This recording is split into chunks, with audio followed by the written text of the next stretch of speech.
Essa é a 11ª temporada dessa série Maturidade e Suas Zonas Errôneas.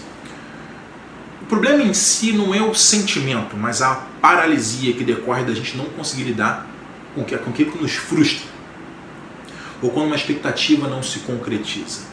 Nas palavras do Dr. Wayne Dyer, a ira imobilizante é em geral o resultado do desejo de que o mundo e as pessoas nele fossem diferentes.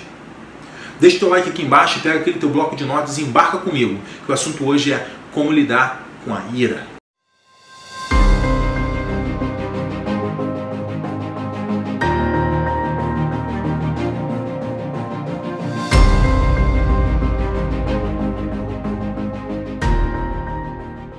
Por acaso o teu pavio é curto? Talvez você até aceite a ira como parte aí da tua vida, mas até que ponto ela atende a qualquer finalidade útil? Quem sabe você tenha justificado o teu comportamento explosivo, dizendo coisas como é humano, ou se eu não colocar pra fora eu vou ficar doente. Eu quero que você confesse uma coisa pra mim. Essa cólera interna é uma parte sua que você não gosta nem um pouco. E que você sabe perfeitamente que ninguém mais gosta também, não é verdade? Essa ira não é apenas humana. Você não precisa ter essa ira, muito menos cultivar ela. Além disso, o ponto é que ela não serve para propósito nenhum. Ela não leva nenhum passo na direção de se tornar mais feliz ou mais realizado. Ficar remoendo ira é um ponto fraco na cabeça. Uma espécie de influência psicológica que incapacita a gente da mesma maneira que uma doença física faria. Vamos definir o termo. Ira é uma reação imobilizadora que a gente eventualmente se leva a experimentar quando uma expectativa não se concretiza. A expectativa que a gente tem não se concretiza. Ela assume a forma de raiva, de ataque, de hostilidade, de birra. Eu não estou falando de sentir uma irritação ou aborrecimento, não. Eu estou me referindo à palavra-chave imobilidade. Conforme eu citei lá na introdução, eu vou repetir as palavras do Dr. Wayne. A ira é, em geral, o resultado do desejo de que o mundo e que as pessoas nele fossem diferentes. Ira é uma escolha que a gente faz da mesma forma que um hábito. É a reação que a gente escolhe ter em relação a algo que frustra a gente. Reação a qual a gente se arrepende depois de ter tomado, que ela contraria os nossos valores e os nossos propósitos.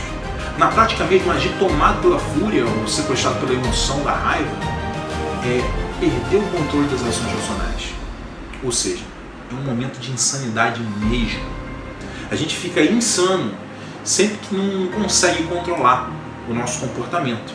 Assim, quando a gente se zanga e não consegue se controlar, a gente está temporariamente pirado das ideias. Não tem compensação psicológica para a ira. Conforme a gente definiu, ela é uma coisa que debilita. Fisiologicamente, ela pode causar hipertensão, urticária, úlcera, infarto, enxaqueca, insônia, taquicardia, letargia, etc, etc, etc.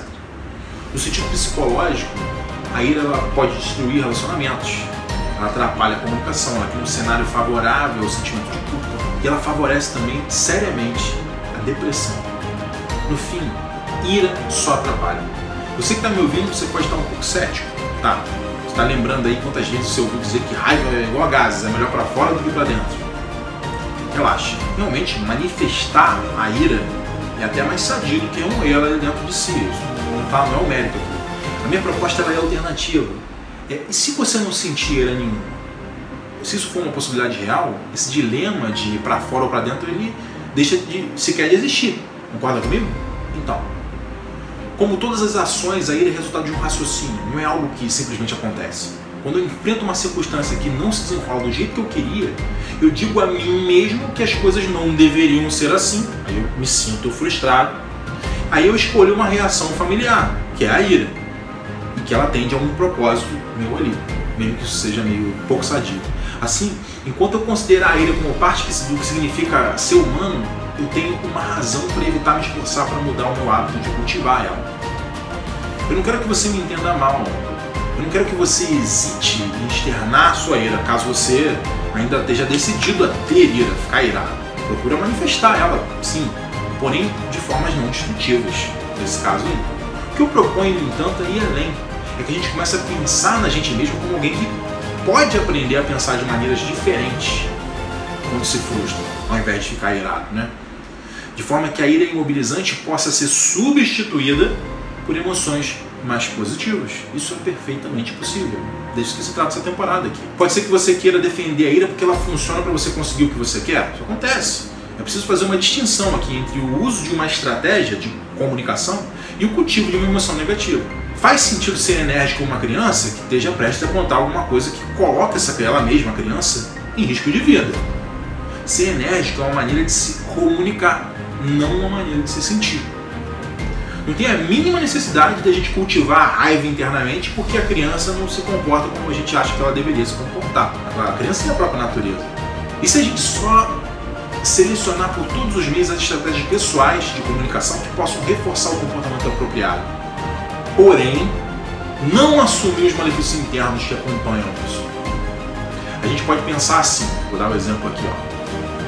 Primeiro, esse comportamento que essa criança está tendo é perigoso para ela mesma. Bom, notei. O que eu quero? Eu quero fazer ela compreender que eu não vou tolerar esse comportamento. Beleza.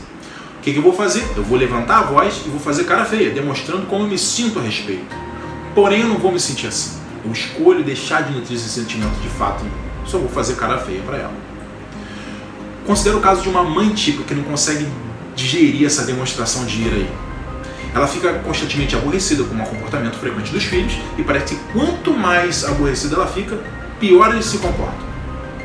Raro isso, né? Quanto é raro, nossa. Ela coloca eles de castigo, manda eles entrarem no quarto, grita o tempo todo. Ela quase sempre se mostra ali irritada de ter que lidar com eles. A vida dela é uma batalha constante. Ela só sabe falar os gritos. Cada noite ela se sente emocionalmente acabada, destruída no fim do dia. Ela parece que ela estava o tempo todo no campo de batalha. Então por que será que as crianças não se comportam bem quando sabem quanto a mamãe delas decide se aborrecer toda vez que elas aprontam? Porque a ironia da ira é que ela nunca contribui para modificar os outros, mas apenas aumenta o desejo da outra pessoa, das outras pessoas, das crianças ali no caso, de controlarem aquela pessoa que se zanga. Vamos olhar da perspectiva das crianças essa mesma história aí. A criança pensa assim: poxa, você viu o que a gente tem que fazer para tirar a mamãe do sério? É só fazer, dizer isso ou aquilo e pronto.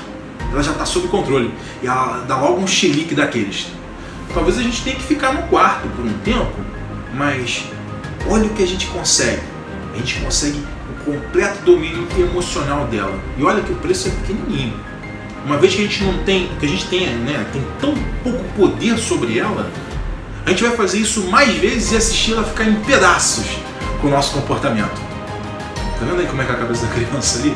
Quando a ira ela é usada em qualquer tipo de relacionamento, quase sempre ela encoraja a pessoa a continuar a agir da mesma maneira que ela vinha agindo. Embora a pessoa que provoca essa ira possa parecer assustada ali na hora, né, com aquela reação irada da outra, né, ela sabe que ela tem o poder de fazer o outro se zangar sempre que ela quiser. Portanto, exercer o mesmo tipo de autoridade vingativa que a pessoa irada pensa que tem. Toda vez que a gente escolhe a ira como reação ao comportamento de alguém, a gente nega a essa pessoa o direito de ser aquilo que ela escolhe ser. Dentro da nossa cabeça há um discurso neurótico ali. É assim: por que você não pode ser mais parecido comigo? Assim eu ia estar gostando mais de você agora ao invés de estar me zangando. Só que é absurdo. Só que os outros, eles nunca vão ser o tempo todo do jeito que a gente queria que eles fossem. Na maioria das vezes as pessoas e as coisas não seguem o rumo que a gente acha mais conveniente pra gente. O universo inteiro é assim e não tem como mudar isso. Assim, toda vez que você escolher a ira, quando der de cara com alguém ou alguma coisa que não te agrada, você vai estar se decidindo a sofrer, você de alguma forma imobilizado pela realidade. Olha, é tolice se aborrecer com uma coisa que não vai mudar jamais. Em vez de escolher a ira, a gente pode começar a pensar nos outros como tendo o direito, como pessoas, né, que têm o direito de ser diferente daquilo que a gente teria preferido. Essa escolha é deles. A gente pode até não gostar disso, mas a gente não precisa ficar zangado por causa disso. A ira apenas vai encorajar eles a continuarem a ser como eles são. E vai trazer como resultado toda a tensão física e tortura mental que eu descrevi agora há pouco. A escolha é realmente nossa entre ira e a nova opinião sobre o que vai nos ajudar a eliminar a necessidade de ira. Talvez você que está assistindo aí se veja no campo oposto, ou seja, como alguém que sente uma forte dose de ira, mas que nunca tem coragem de manifestar ela. Você recalca essa ira e nunca diz nada, se preparando para todas as gastrites, úlceras, experimentando o momento presente com uma forte dose de ansiedade. Só que isso aí, cara, isso não é o oposto do indivíduo que esbraveja ou se enfurece. Você tem as mesmas frases dizendo que as pessoas e as coisas deveriam ser como você queria, da mesma forma. Se elas fossem, você pensa, você não ia se sentir irado, com gastrite, com úlcera? Essa lógica absurda aí que te ferra. Eliminar ela é o segredo para acabar com a tua tensão. Embora você deseje aprender a manifestar a raiva recalcada, ao invés de acumular essa raiva, a meta definitiva é aprender a pensar de maneiras novas que não criem essa ira. Pensamentos secretos como: se ele agir comigo como louco, eu não vou escolher me aborrecer por isso. É ele quem é dono do próprio comportamento, não eu. Ou, as coisas não estão seguindo o caminho que eu acho que deveriam seguir. Eu não gosto disso, mas eu escolho não me mobilizar. Aprender a expressar a ira através de comportamentos novos e corajosos, sobre os quais muitos eu falei aqui a respeito, ao longo das temporadas dessa série toda, é o primeiro passo para isso aí. Depois de raciocinando nas novas maneiras, que vão te ajudar a passar do lado de fora para o lado de dentro da razão, né, e da saúde mental, se recusando a tentar ser o dono do comportamento de outra pessoa. Quando a gente faz isso, né, se recusa a tentar ser o dono do comportamento de outra pessoa, isso seria o passo final. Você pode aprender a não dar o comportamento e as ideias dos outros o poder de te aborrecer, através de um autoconceito de si mesmo e de se recusar a deixar os outros te controlarem. Você não vai mais se magoar com a ira. No próximo episódio eu vou falar sobre o senso de humor e sobre as causas comuns da ira. Deixe um app em formato de braço de força aqui nos comentários, tá bom? Eu espero que esse vídeo tenha contribuído muito com você. Se você puder, compartilha com os amigos aí também. E a gente se vê no próximo vídeo. Força e honra!